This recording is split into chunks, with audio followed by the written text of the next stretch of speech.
Hello everybody, it's Fung here again. Today we're going to be talking about fund rankings, and again, this information is sourced from the book The Truth About Money by Rick Edelman. So getting started, let's talk about the truth of fund rankings. It's that you should never invest in a fund simply because of rankings. You can wind up with disastrous results, right? If you strictly just invest based off of rankings. And that rankings can still help monitor and compare funds. They're not all bad, right? You just have to use them with some precaution. So 4 tips to using these rankings. First is that last year's winners rarely repeat these results, right? If a fund had the highest earnings last year, that doesn't mean that it'll have the highest earnings this year, right? And that every prospectus, which if you don't know what that is like a legal document that comes with your investment and stuff, states that past performance does not guarantee future results, right? Past performance does not guarantee future results. Keep that in mind.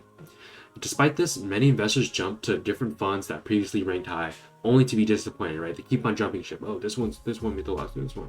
No, just stick with what you got, bro. So you need to ignore that some funds happen to be ranked high. So number 2 is that you shouldn't focus on the rate of return. Let's just say Fund A earned 100% last year, while Fund B earned 50% this year. People are going to think that Fund A is better, right? Because it made 100% last year. That's wrong, because that's a different economy in a different time. What matters is that how the fund did in a particular time period compared to funds in the same period, right? Apples to apples, okay? Not apples to oranges, apples to apples. So the key here is relativity, right? Not isolated statistics. So let's just put that into context here in this example. So I have this table here of Fund A and Fund B. Remember, Fund A made 100% on year 1, but Fund B made 50% on year 2. Well, we didn't fill in the gaps, right? Well, Fund A on year 2 actually made 15%, while Fund B in year 1 made 85%, meaning that Fund B actually made you more money. Right, relativity, guys, context, that's everything here. So Fund B actually made more money in that 2-year period. This doesn't mean that Fund B is better, right? It just means that you just got to add more context. You can't keep on looking at things for that single year or last year. Look at it from a bigger perspective. So now number 3, disregard short periods, because the meaningful data is in the 10-year intervals or longer, right? Short periods, like the quarterly ones, are bogus. They're meaningless. And the SEC, which is like the Securities and Exchange Commission, they require that funds advertise 10-year performance data because they know shorter terms are meaningless, right? And misleading. And yet, despite this, the media and the press always advertise the short periods since they are more appealing to investors.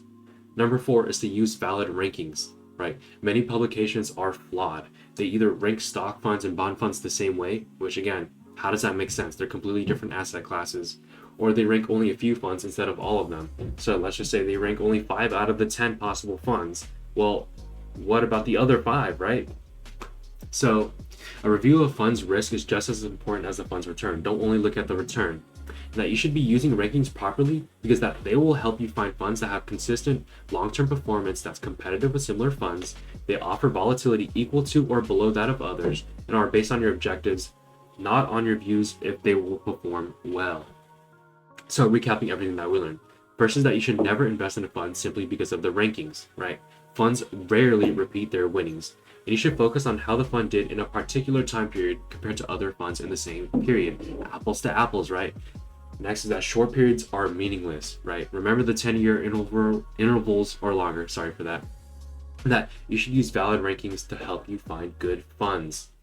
So that's it for the video. Thank you guys for watching. Like, subscribe, do what you will. You guys are not obligated to do so. And I'll catch you guys in the next one. Peace.